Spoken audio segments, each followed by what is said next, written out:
से ही तो जैसे ही इन बटन्स को आप क्लिक करेंगे ना, तो जिस बटन को आप क्लिक करेंगे वही ही एक्सपेंड होगा। जैसे यहाँ पे DEFG है तो मैं इसको दबाऊंगा, ठीक है, तो DEFG एक्सपेंड हो गए, इन 4 पे डिवाइड हो गया, ठीक है। इसमें से जो बटन भी आपको चाहिए मैंने D दबा दिया, फिर मैं स्कैप करूँगा, फिर यहाँ से अगर HIJ इसको करूँगा तो यहाँ से जो आपको चाहिए मैं उसको ओके करूँगा, ठीक है। अगर अब इन नंबर में इन ABC में से कोई भी अगर आपके यूज़ में नहीं है तो आप इस एरो को एक दफ़ा क्लिक करें तो ये एक्सपेंड होकर जो और वर्ड्स हैं उनको लेके आएगा। मैं इसको क्लिक करता हूँ तो इसमें जो वर्ड्स होने चाहिए मैं उसको ओके करूँगा, फिर ही इसको करूँगा तो फिर लास्ट पे ये कुछ न्यूमेरिकल साइंस हैं जैसे प्लस माइनस @ एंड साइन।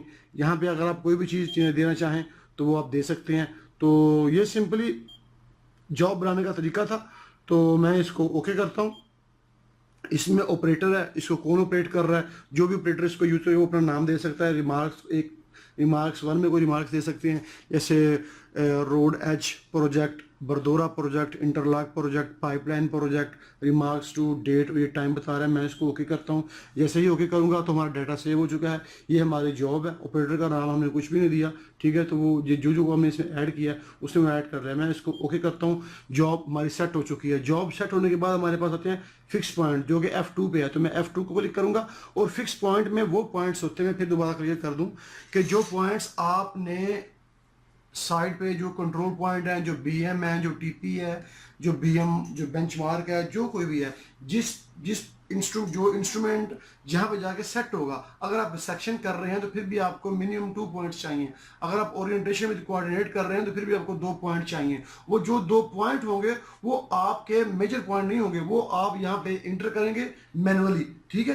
तो काम स्टार्ट करने से पहले आप यहाँ भी इंटर कर सकते हैं और जैसे ही डायरेक्ट जब आप काम करेंगे दूसरे तरीके से तो उसमें भी इंटर कर सकते हैं। तो यहाँ जो पॉइंट आप इंटर करेंगे वो आपके कंट्रोल पॉइंट्स होंगे, ठीक है। तो कंट्रोल पॉइंट्स इंटर करने का तरीका क्या है कि ये सबसे पहले ऊपर है पॉइंट ID। मैं ये जो आपको बटन नजर आ रहे हैं एरो के ऊपर नीचे लेफ्ट राइट, मैं इसको क्लिक करूंगा तो ये जो कंप्लीट ब्लैक पट्टी है ये कन्वर्ट हो जाएगी। और सॉरी, इसको हम पहले एडिट में करेंगे, एडिट, ठीक है।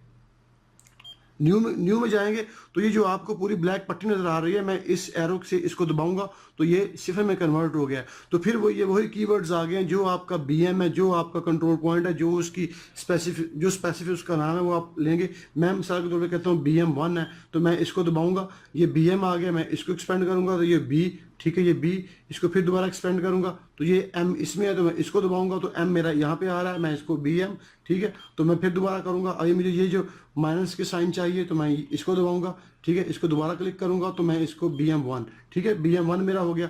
फिर दोबारा मैं इस पॉइंट को यहाँ से ऐसे करूंगा तो ये वो न्यूमेरिकल नंबर्स में कन्वर्ट हो जाएगा। तो ईस्टिंग आप इंटर करनी है। ईस्टिंग आपकी जो कोई भी होगी, मैं मिसाल के तौर पे वैसे ही मैनुअली कर रहा हूँ, ठीक है। मैं यहाँ पे इसकी ईस्टिंग इंटर करता हूँ, इसकी नॉर्थिंग जो भी है आपको दिखाने के लिए, ठीक है, ठीक है। तो मैं इसको ओके करता हूँ। एलिवेशन, अगर आप हाइट्स, अगर आपके पास इसके जो Z की जो एलिवेशन भी है तो आप वो भी इंटर कर सकते हैं। मैं यहाँ पे इसको वो भी इंटर करता हूँ मिसाल के तौर पे, ठीक है। ये मेरे पास कुछ समथिंग है तो मैं इसको ओके करता हूँ तो ये मेरे पास BM1 की जो जितनी भी इंफॉर्मेशन है, उसकी ईस्टिंग, उसकी नॉर्थिंग, उसकी एलिवेशन, मैं इसको ओके करूँगा, ठीक है। तो टोटल सेशन ऑटोमेटिकली उसको 1 से लेके आगे वो कंटिन्यू चलेगी 1 2 3 4, ठीक है। तो BM2 जो है वो हमारे पास, उसमें कुछ क्वाड्रेंट्स में चेंज करता हूँ इसमें, ठीक है, इंटर करता हूँ तो मैं इसके भी थोड़ी सी कुछ चेंज करता हूँ, इसको ओके करता हूँ, एलिवेशन में सेम रहने देता हूँ, ओके। अभी ये मेरे पास जो है, ये मेरे पास डाटा सेव हो चुका है, 2 पॉइंट्स, ये मेरे कंट्रोल पॉइंट्स हैं, मेरे फिक्स पॉइंट है, ठीक है। मेजरमेंट में देखें F3 में जाएं तो यहाँ पे वो बता रहा है कि आपकी जॉब DJV है, ठीक है। स्टेशन आपका स्टार है, कुछ भी नहीं है और आपके पास इसमें कोई भी मेजर पॉइंट्स नहीं है क्योंकि अभी हमने इसमें इस 2 कंट्रोल पॉइंट के बिहाफ पे कोई पॉइंट मेजर किए ही नहीं है। तो मैं सिंपली जाऊंगा कोड्स में कुछ भी नहीं है हमारे पास। तो दूसरा तरीका का जॉब बनाने का क्या है कि आप डायरेक्ट प्रोग्राम में जाएं, प्रोग्राम में जाने के बाद स्टेशन सेटअप पे जाएं F1, ठीक है। और यहाँ भी आप वही सेम चीज़ कर सकते हैं, सेट जॉब, मैं F1 करूँगा, ठीक है। इसमें आप न्यू जॉब करें, ठीक है। न्यू जॉब के लिए आप कोई भी यहाँ पे 60-66 मेरी जॉब है, ठीक है। मैं इसको ओके करता हूँ, ठीक है, ओके कर दिया तो ये मेरी जॉब सेट हो चुकी है। मगर यहाँ पे अगर जब आप जॉब सेट करेंगे तो क्या प्रॉब्लम होगी, यहाँ पे आप फिक्स पॉइंट इंटर नहीं कर सकते। फिक्स पॉइंट आपको फिर दोबारा उसके दो तरीकाकार हैं, या तो आप फिर दोबारा वहाँ पे स्टार्ट पे जाके वहाँ पे फिक्स पॉइंट इंटर करें, या जब आपने ओरिएंटेशन विद कोऑर्डिनेट काम करना है तो, और जब आप पॉइंट्स को मेजर करेंगे तो मेजर करने से पहले वो पॉइंट लिस्ट में आपको पॉइंट का नंबर पूछेगा, तो वहाँ में भी आप इन पॉइंट्स को as a control point enter कर सकते हैं। तो हम देखते हैं, ठीक है, हमारी जॉब सेट हो चुकी है। इसमें सेट एक्यूरेसी लिमिट, मैं F2 करके आपको दिखाता हूँ। इसमें क्या वो कह रहा है एक्यूर पोजीशन, यानी ये वो इसकी टॉलरेंस वैल्यू है, ये इसकी एक्यूर पोजीशन वैल्यू है। वो कह रहा है कि पोजीशन 0.025, एक्यूर हाइट 0.025। इसका मतलब क्या है? इसका मतलब एक्यूर हॉरिजॉन्टल एंगल 32 सेकंड। इसमें इसका जो मतलब है ना एक्यूरेसी की लिमिट्स का, इसका मतलब यह है कि जो आपका जो इंस्ट्रूमेंट है ये 2 सेंटी से ऊपर का एरर बर्दाश्त नहीं करेगा।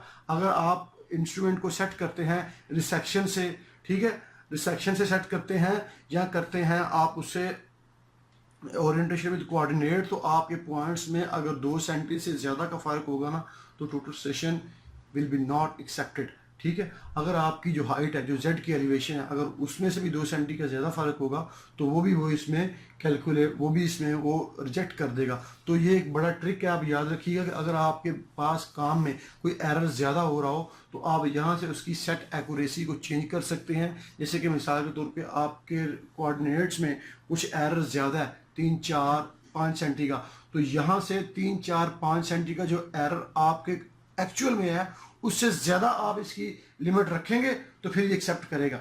मेरी बात को फॉलो कीजिएगा कि अगर बिलफर्ज आप रिसेक्शन करते हैं तो आपके पास जो दो कंट्रोल पॉइंट है उसमें 3 सेंटी का आ रहा है, यहाँ पे जो बाय डिफॉल्ट इसकी वैल्यू है वो 2 सेंटी है, 2 सेंटी 5 मिली है, तो 3 सेंटी का एरर ये एक्सेप्ट नहीं करेगा। अगर आपको 3 सेंटी का आप चाहते हैं कि 30 सेंटी का जो एरर है ये एक्सेप्ट करे तो आपको यहाँ पे जिसकी वैल्यू है वो 3 सेंटी से इंक्रीज करनी पड़ेगी, यानी 3 सेंटी 6 मिली कर दें, 3 सेंटी 7 मिली कर दें। ऐसा करते नहीं है, लेकिन बाज़ औक़ात कहीं पे ऐसा करना पड़ जाता है। इंटरव्यू के दौरान उन लोगों ने टोटल सेशन की सेटिंग को चेंज किया होता है, तो वो आप यहाँ से चेक कर सकते हैं। क्योंकि आप बाज़ वक़्त क्या होता है, बाज़ वक़्त लोग कहते हैं एक कंपनी में 2-3 सर्वेयर होते हैं, ठीक है, तो कुछ लोगों को कुछ ज़्यादा पता होता है, कुछ लोगों को कम पता होता है, और जो लोग जूनियर्स होते हैं, असिस्टेंट होते हैं, जब वो काम करते हैं तो वो कहते हैं जी यार मुदस्सिर ने काम किया था, उस वक्त तो रिसेक्शन हो गई थी, ओरिएंटेशन बैक साइड हो गई थी, मैं कर रहा हूँ तो ये नहीं होती।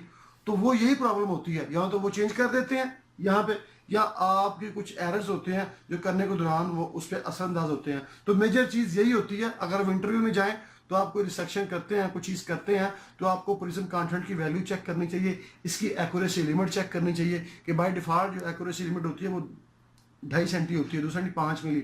लेकिन बाज़ वक़्त लोग क्या करते हैं कि उनके प्रोजेक्ट्स में एरर ज़्यादा होता है, 3-4 सेंटी का होता है, क्योंकि वो भी पीछे से आया होता है या कोई सर्वेयर काम छोड़ के चला गया होता है, तो वो क्या करते हैं फिर यहाँ से उसकी वैल्यू को इंक्रीज़ करते हैं एरर से ज़्यादा। अगर 3 सेंटी का एरर है तो 3 सेंटी 6 मिली करना पड़ेगा एक्यूरेसी लिमिट को, ठीक है, तो फिर वो उसको कंट्रोल करेगा।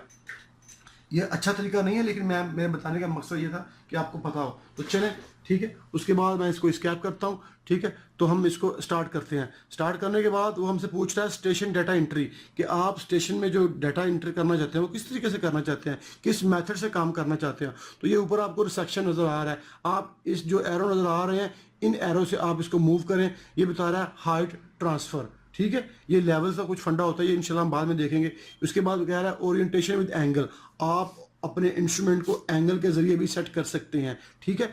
उसके बाद कह रहा है ओरिएंटेशन विद कोऑर्डिनेट, आप अपने इंस्ट्रूमेंट को ओरिएंटेशन विद कोऑर्डिनेट से भी सेट कर सकते हैं। ये वही चीज़ है जिससे हम अपने इंस्ट्रूमेंट से बैक साइड करते हैं।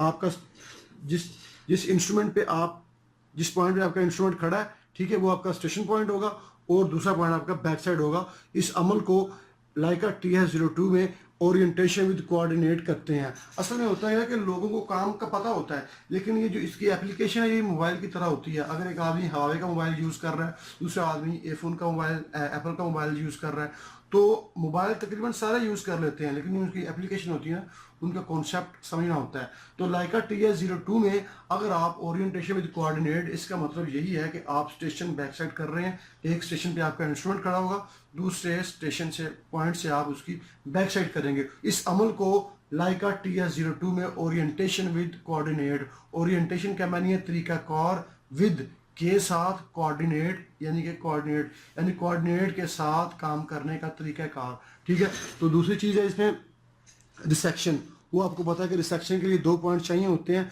और तीसरा पॉइंट जो मिसाल के तौर पे जब आप रिसेक्शन करते हैं तो ये बड़ी बड़ी कमाल की चीज़ है कि अक्सर लोगों को पता नहीं होता कि आप रिसेक्शन तो कर देते हैं, रिसेक्शन कैलकुलेट करने के बाद जब वो कैलकुलेट पे आता है ना तो उस वक्त में वो कुछ कैलकुलेशन करता है। वो असल में जो कैलकुलेशन होती है वो आपके इसी पॉइंट की होती है जो लाइका TS02 आपका लेज़र निकाल रहा होता है, ठीक है। तो उस पॉइंट के वो पॉइंट को कोऑर्डिनेट वो कैलकुलेट करता है। तो इसके अलावा इसमें तकरीबन कुछ नहीं है। तो इंशाल्लाह अगली वीडियो में आपसे मिलूंगा, तब तक के लिए मुझे इजाज़त दें। ओके, खुदा हाफिज़।